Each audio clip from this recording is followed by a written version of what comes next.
émission spéciale Edition. À la présentation, Yves Kenao. Abandonné par les Africains et trahi par son armée et par son peuple, Robert Mugabe se retrouve seul aujourd'hui comme un vulgaire citoyen.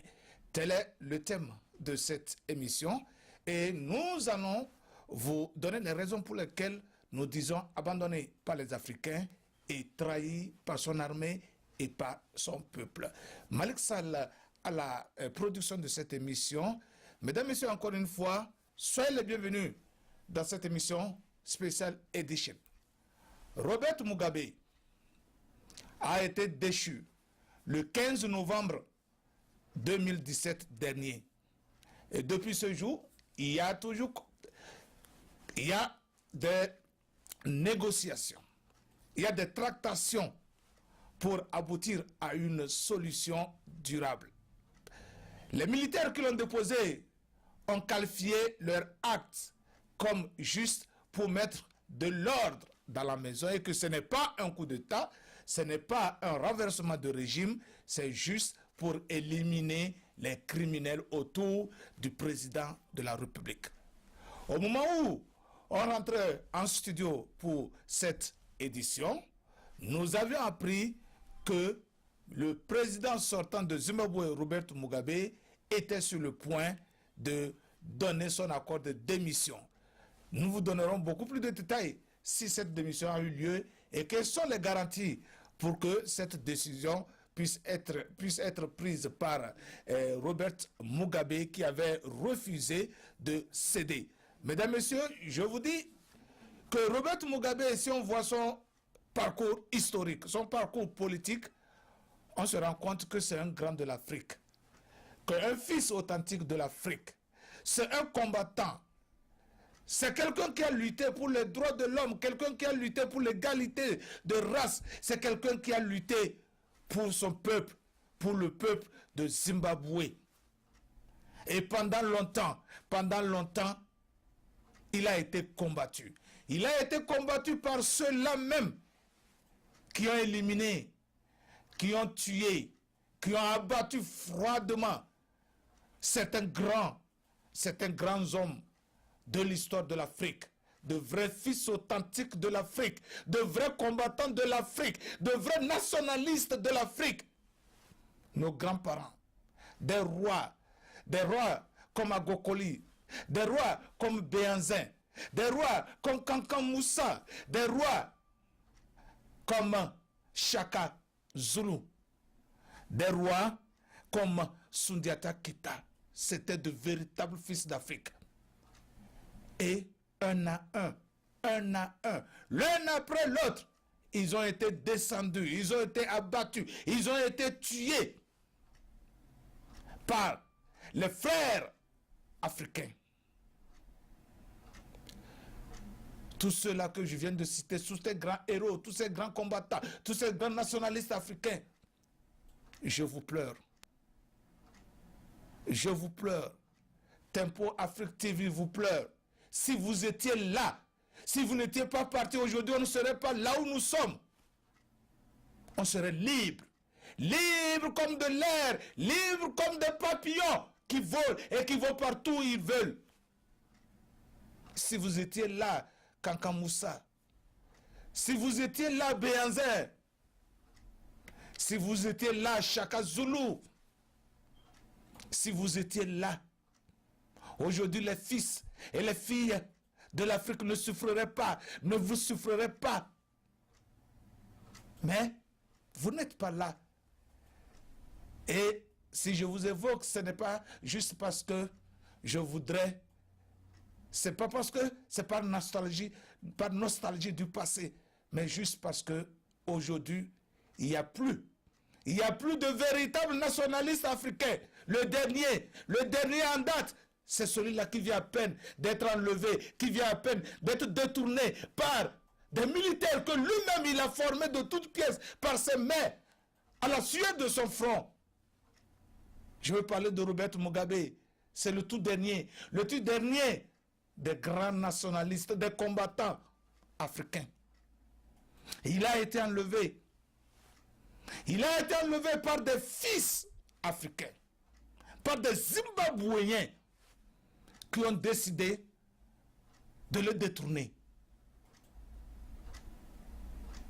Samori Touré a été tué. Des gens comme des combattants nationalistes comme Amiral Cabral, tous ont été éliminés. Sékou Touré, avec son nom de 58, a marqué un tournoi dans l'histoire de l'Afrique. Il a été saboté, il a été éliminé. Des Anwar Sadat tués. Vous voyez? Je n'oublierai pas le grand de notre époque. Celui-là qui avait fait rêver toute la jeunesse africaine. Qui demandait aux gens d'être intègres dans un pays désintègre. Thomas Sankara. Thomas Sankara, l'un des grands, l'un des fils africains qui a eu le courage de dire à l'Occident, qui a eu le courage de dire au Toubab qu'il ne paiera pas sa dette. Il a été abattu. Et ce qui me fait mal, ce qui m'écoeure, c'est que chaque fois qu'un leader africain, chaque fois qu'un nationaliste africain est abattu ou combattu, c'est par les mains de ses frères africains. Gaddafi a été éliminé froidement. Et nous étions là, nous tous, à voir tuer Gaddafi. Nous étions là, nous tous, à observer à cette barbarie humaine de l'Occident sur la terre africaine. Et personne d'entre nous n'a bronché. Personne d'entre nous n'a dit mot. Personne d'entre vous n'a levé son petit doigt pour dire je suis contre. Et on les a laissés. On les a laissés accomplir leur sale besogne. Et après nous avons pleuré la mort de Gaddafi. Pourquoi? Pourquoi nous ne pourrions pas nous lever tous comme un seul homme? Pourquoi nous ne faisons que des marches contre nos présidents? Pourquoi ne pas faire la marche contre ceux-là qui détruisent l'avenir de l'Afrique, qui détruisent l'espoir de l'Afrique? C'est là aussi ma révolution. Ma révolution n'est pas seulement de faire la marche contre les présidents africains. J'ai été surpris, écœuré, que dans cette situation de Zimbabwe, nous avons observé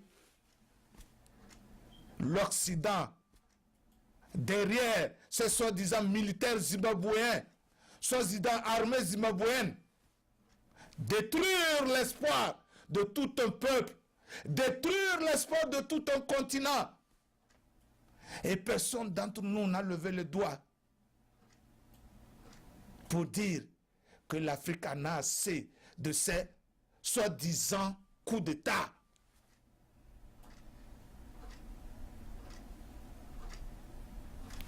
Les droits de l'homme sont où? Les associations des droits de l'homme sont-elles où? L'Union africaine, où est-elle? La CEDEAO, où est-elle? Les ONG, où sont-elles? Les activistes africains, où sont-ils? Les panafricanistes, où sont-ils? Où sont-ils? Je dis bien, où sont-ils? Ils ont brillé par leur silence. Ils ont brillé par leur incompétence.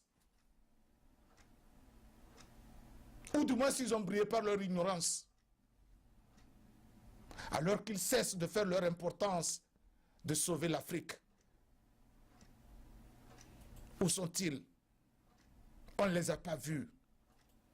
On vient d'enlever un grand de l'Afrique, le dernier pilier, le baobab, le tout dernier baobab de l'Afrique. Et nous, Africains, nous avons observé ça comme si c'était normal. Comme si c'était normal. Aujourd'hui, ce vieux de 93 ans, qui a fait de son peuple ce qu'il est.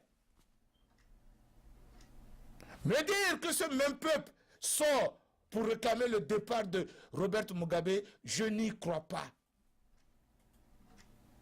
Je ne crois pas à cette manipulation internationale.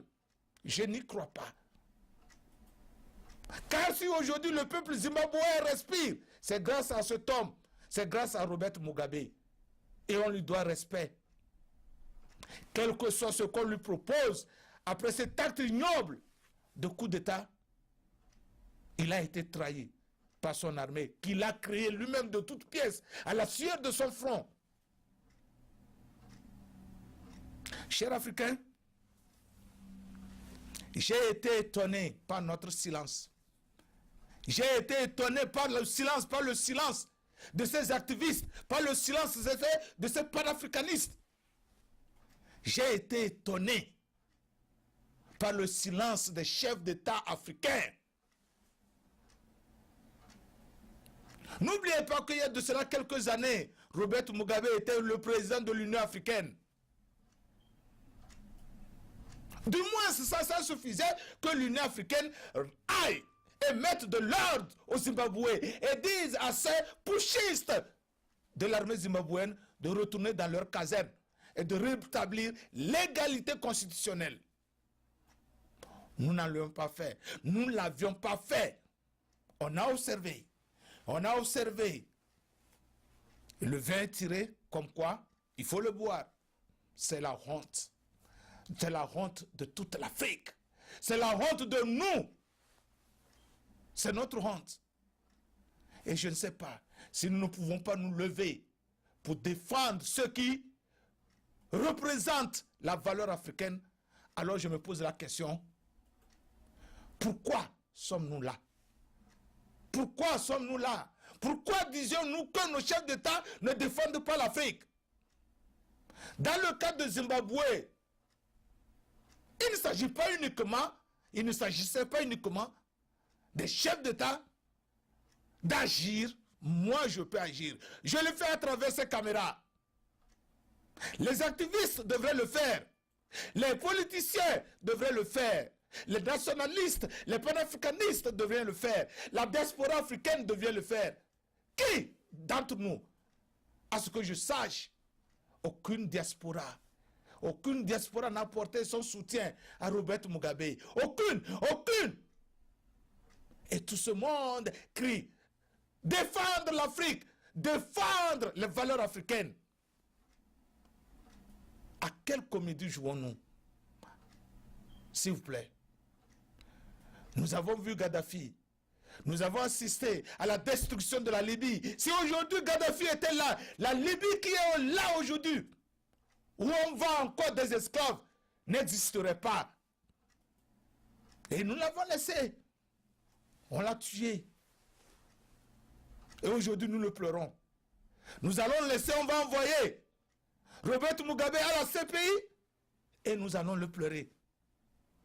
Au lieu d'agir pour empêcher qu'on l'envoie à la CPI, vous n'êtes pas sans savoir que Robert Mugabe a été combattu pendant plusieurs années par l'Occident pour cette décision brave de remettre la terre africaine au fils de Zimbabwe.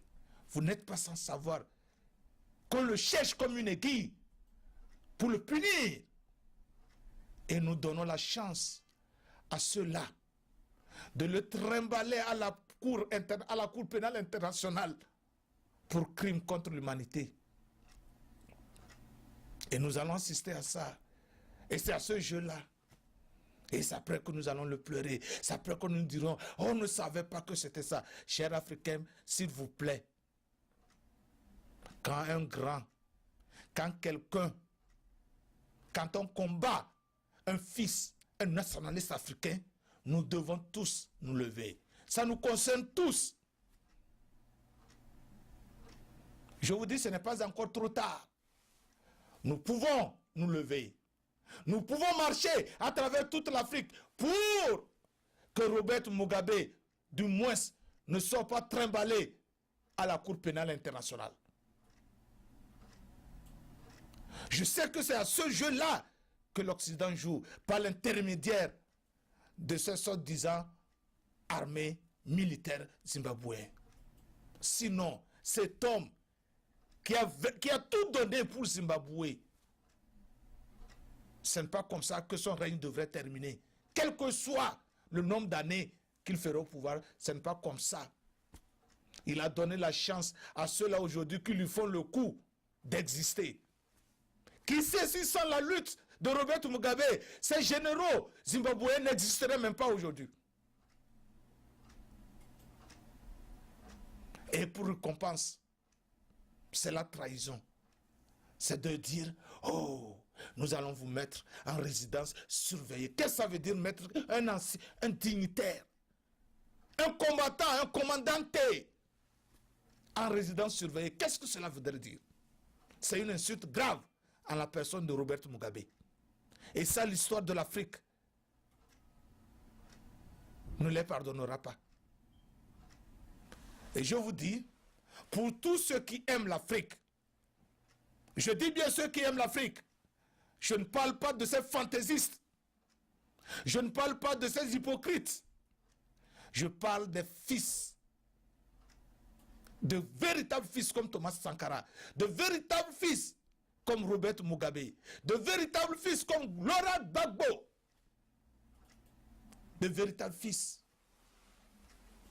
Je vous dis, venez, joignez-vous à moi pour qu'ensemble, que ce qui se passe en Afrique, que ce qui s'est passé en Zimbabwe ne se répète plus jamais sur la terre africaine.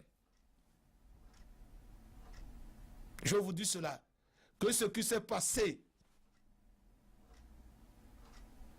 quand je vous dis que levons-nous pour qu'on lutte, levons-nous et luttons pour que Robert Mugabe ne soit pas traîné devant les tribunaux de la Cour pénale internationale. Vous croyez que c'est du joke, vous croyez que c'est de l'amusement, vous croyez que c'est de la blague. J'en ai pour preuve la situation de Laurent Gbagbo. La situation de Laurent Gbagbo a juste commencé comme ça, comme si c'était des blagues. Et aujourd'hui se retrouve à la Cour pénale internationale sans raison valable. Et on se tue, on s'est tué, on a observé, on a avalé, et aujourd'hui on est devant les faits accomplis. Chers Africains, encore une fois, c'est l'heure de vérité. Disons-nous la vérité, nous devons changer les tactiques. Je ne voudrais pas que les gens soient là en me disant qu'ils sont activistes, qu'ils sont panafricains. Et quand un fils africain autochtone, un véritable fils africain est attaqué, on recule, on n'agit pas. Où se trouve notre nationalisme? Où se trouve notre panafricanisme? Et comment notre panafricanisme peut lutter contre l'impérialisme qui, lui, chaque jour, trouve une solution pour nous enfoncer? Et cette Union africaine, pourquoi l'appelle-t-on Union quand elle ne peut servir à rien? Et cette Union africaine, pourquoi Union? Si les membres de cette Union ne peuvent pas avoir la défense de l'Union, la protection de l'Union. Robert Mugabe, Yako, Robert Mugabe, que Dieu te donne la force de traverser cette crise. Nous, fils, véritables fils africains, nous sommes derrière toi. Et je demande à ces bonnes volontés, à toute bonne volonté qui voudrait la libération de l'Afrique, qui voudrait rétablir le respect de Robert Mugabe, de se joindre à moi, Yves Kenao, pour mener cette lutte qui vaut la peine d'être menée. Car on ne serait jamais libre si on ne lutte pas. Je vous retrouve dans quelques instants pour la suite de ce programme. Merci.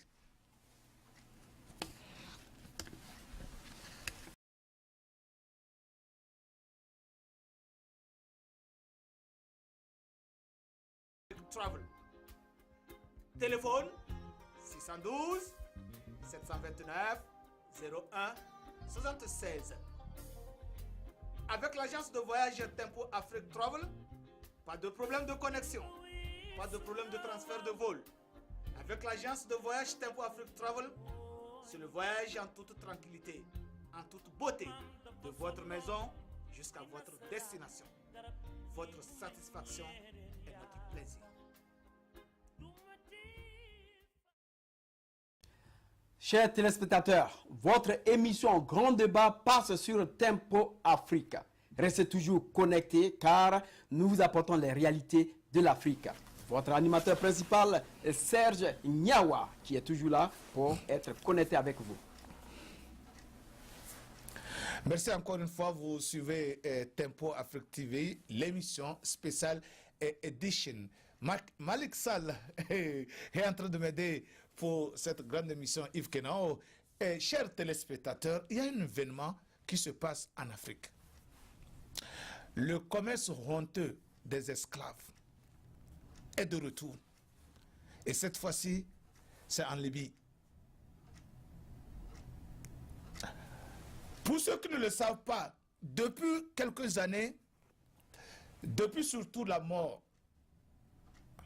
je ne dirais pas la mort, l'assassinat du grand Gaddafi, la Libye est devenue la porte de trafic de personnes humaines. Ça a commencé comme ça, trafic de personnes humaines, sous forme de ce que les gens ont appelé immigration. Les gens voulaient se rendre en Europe à travers des bateaux, à travers des semi-remorques, à travers des cargos. Nous avons eu la chance, nous ici à Tempo Afrique TV, de parler de ce problème d'immigration clandestine avec des pertes humaines sur la Méditerranée. Les gens empruntaient et continuent par emprunter des pirogues, des pirogues. Et massivement, les gens mouraient. Si vous avez la chance, vous arrivez au bout. Mais, généralement, beaucoup n'arrivaient pas à atteindre le bout. Nous avons dit ça. Nous avons soulevé ce problème. Nous avons attiré l'attention des chefs d'État africains, des dirigeants africains, des hommes politiques africains, des associations de droits de l'homme africains, des activistes. Nous avons attiré leur attention. Nous avons attiré l'attention de l'opinion internationale, de l'Union africaine, de la CEDEAO, de toutes ces organisations sous-régionales, de cette situation de la Libye, qui, si on ne prend garde, risque de devenir un problème crucial. Il y a de cela 2 années, 2 ans, que Tempo Afrique TV criait, tirait sur la sonnette d'alarme pour que les responsables politiques africains et les responsables politiques internationaux puissent prendre leurs responsabilités puissent assumer leurs responsabilités. Mais c'est comme si Tempo Afrique TV lance un message dans des oreilles sourdes. Et ce problème a continué. C'est comme un cancer. Et il s'est éparpillé. Et aujourd'hui, au lieu que ça soit un trafic, ce trafic s'est transformé en un commerce honteux, en un commerce organisé. Mais pas pour vendre les moutons, mais pas pour vendre les chèvres, mais pas pour vendre les bœufs, mais pas pour vendre les chameaux ou les chevaux, ou pour vendre les poulets. Mais s'il vous plaît, c'est pour vendre les êtres humains. Les êtres humains, s'il vous plaît, au 21e siècle. Et ces êtres humains, ce ne sont pas les blancs. Ces êtres humains, ce sont les filles et les fils de l'Afrique sur le sol africain. Imaginez-vous un seul instant que Gaddafi était vivant. Imaginez-vous un seul instant que lorsqu'on bombardait la Libye, lorsqu'on bombardait Gaddafi, nous Africains, nous étions debout. Nous Africains, nous avions marché dans toutes les capitales africaines. Imaginez-vous si on avait fait ça, Gaddafi serait en vie. Et si Gaddafi était en vie, tout ce désordre, tout ce commerce honteux de vente des Africains n'aurait même pas lieu. Mais nous nous sommes tus. Et aujourd'hui, voilà, l'histoire se répète. L'histoire se répète. Ce commerce honteux se répète. Et au lieu que les gens voyagent par leur propre volonté, on les vend. On vend les filles africaines sur le sol africain. On les met en cage. Si vous arrivez à destination, c'est bon. Si vous n'arrivez pas, tant mieux. Les jeunes garçons, les jeunes hommes africains sont vendus en Tripoli, comme des poulets, comme des beignets, comme des gâteaux, s'il vous plaît, au plus offrant. Et tout cela sous les yeux des responsables politiques africains, sous les yeux des dirigeants des pays africains, sous les yeux des présidents des pays africains, sous les yeux de l'Union européenne, sous les yeux de l'Union africaine, sous les yeux de toutes les organisations humanitaires, sous les yeux des organisations des droits de l'homme. En Europe, on ne vend même plus, ce n'est plus à la vente aux enchères en Europe, les animaux. On ne vend même plus les animaux à un prix viril. Aux États-Unis, si on ne vend même plus les animaux à 2 $.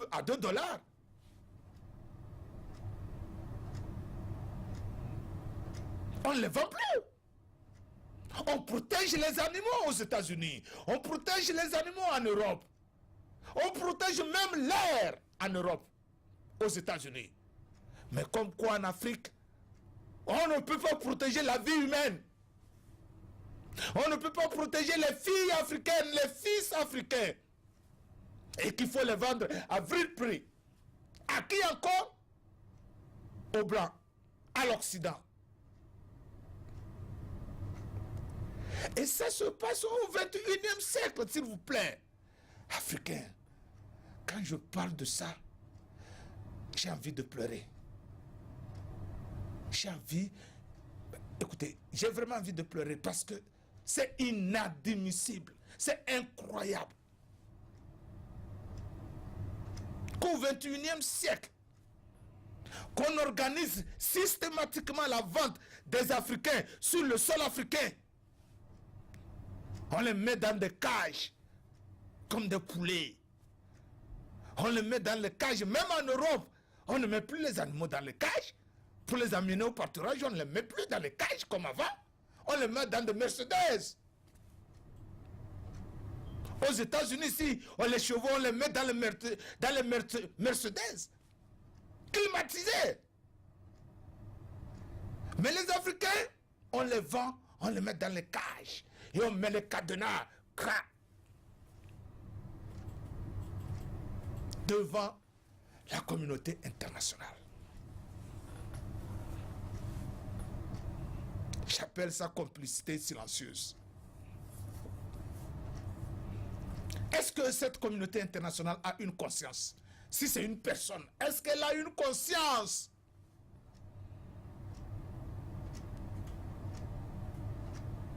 Est-ce que l'Union africaine a une conscience? Et quand c'est responsable, ceux-là qui dirigent le monde, quand ils se retrouvent la nuit, qu'est-ce que leur conscience leur dit?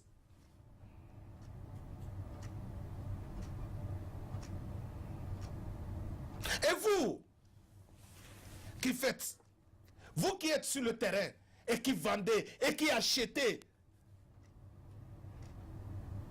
ces êtres humains, ces Africains, avez-vous une conscience? Avez-vous une conscience? Avez-vous une femme? Avez-vous un mari? Avez-vous des enfants?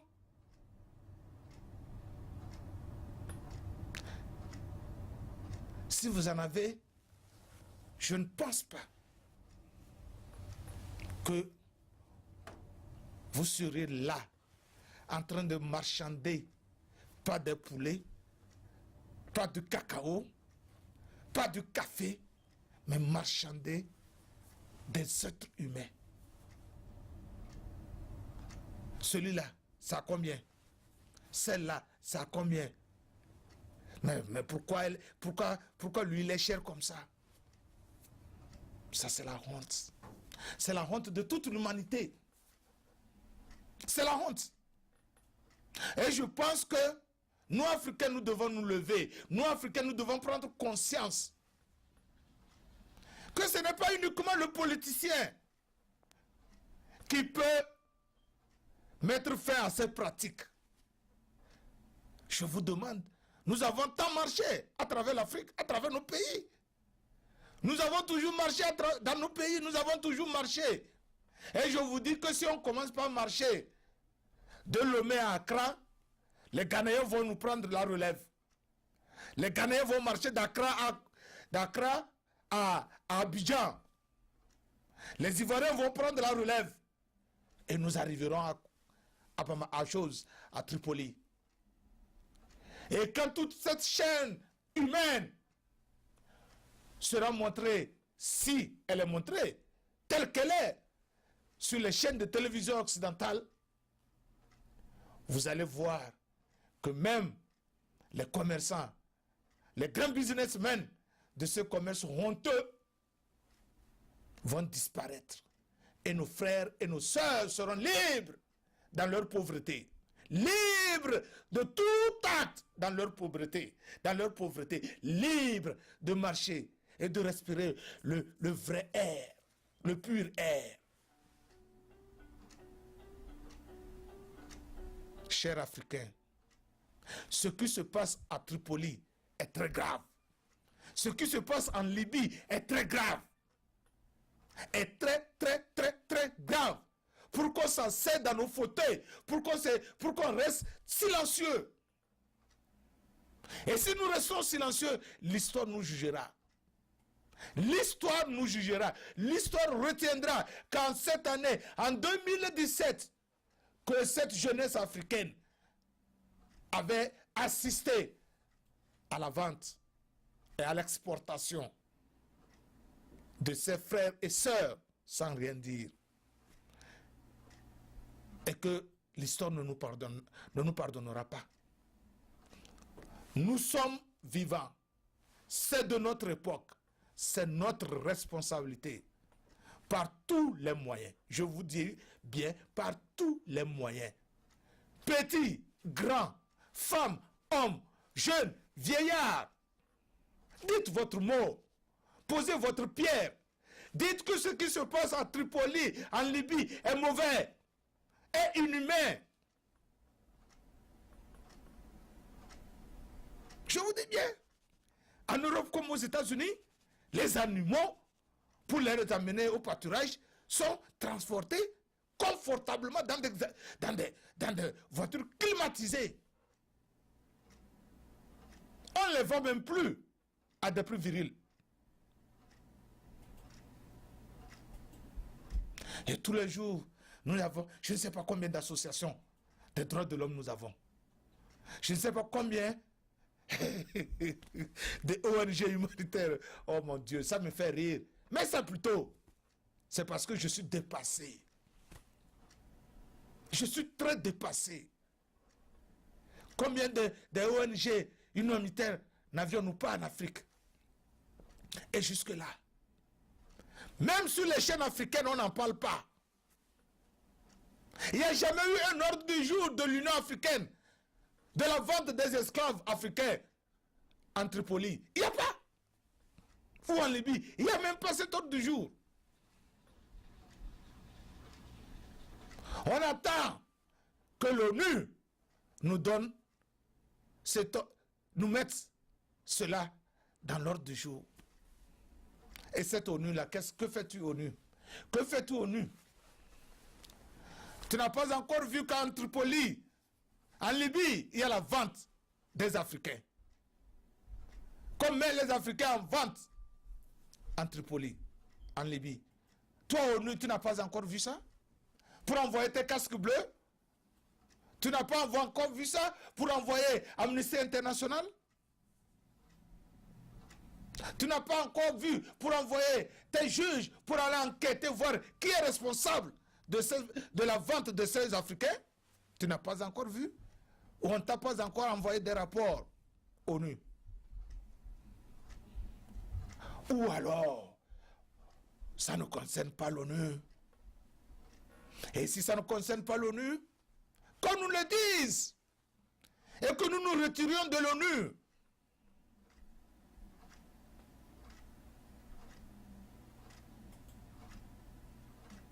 Chers téléspectateurs, vous m'excusez de mon émotion. Vous m'excusez parce que je suis dépassé. Je suis très dépassé. Je suis très dépassé. Et tout ce que je peux dire, c'est que je vous fais appel, vous Africains, commencez par sensibiliser vos frères, vos sœurs, qu'on est libre, qu'il vaut mieux que nous soyons libres, libres dans notre pauvreté, que d'être esclaves dans la richesse. Il vaut mieux. Je vous fais appel. Je fais appel à vos consciences. Je fais appel à la conscience de toute l'Afrique pour que nous puissions, chers amis, ne serait-ce que arrêter pour toujours. Si ce n'est pas encore fait, arrêtez la vente des Africains en Libye. Arrêtez ça. Et que tous les chefs d'État s'investissent, s'il vous plaît. Si l'Union africaine ne peut pas le faire, que les chefs d'État des pays africains le fassent individuellement. S'il y a des Sénégalais en Libye, que le président sénégalais envoie des avions sénégalais pour aller les chercher. S'il y a des Togolais en Tripoli, en Libye, que le gouvernement togolais aille chercher ses filles et ses sœurs. C'est de la même pour le Ghana, pour l'Égypte, pour le Mali, pour tout le monde. Nous n'allons pas assister de notre vivant, encore une fois, sur la terre africaine, à la vente des Africains. Ça, c'est honteux. Enough is enough. Trop, c'est trop. On ne peut pas être esclave deux fois dans l'histoire de l'humanité. On ne peut pas. Alors, chers Africains, réveillons-nous. Réveillons-nous pour sauver ce qui reste à sauver en Libye. Je vous retrouve la semaine prochaine pour un autre numéro. C'était donc Special Edition avec Yves Kenao, Malik Sall. On vous retrouve la semaine prochaine. N'oubliez surtout pas que c'est à 20h, heure de Tripoli, que l'émission passe. Et c'est où? Sur Tempo Afrique TV. Merci beaucoup et à la semaine prochaine. Bonne nuit et que Dieu vous garde. Du nouveau à Minneapolis, Tempo Afrique Travel. Vous voulez voyager? Achetez vos billets d'avion à l'agence de voyage Tempo Afrique Travel.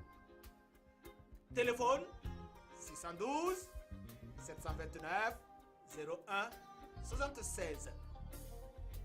Avec l'agence de voyage Tempo Afrique Travel, pas de problème de connexion, pas de problème de transfert de vol. Avec l'agence de voyage Tempo Afrique Travel, c'est le voyage en toute tranquillité, en toute beauté, de votre maison jusqu'à votre destination. Votre satisfaction est notre plaisir. Chers téléspectateurs, votre émission Grand Débat passe sur Tempo Africa.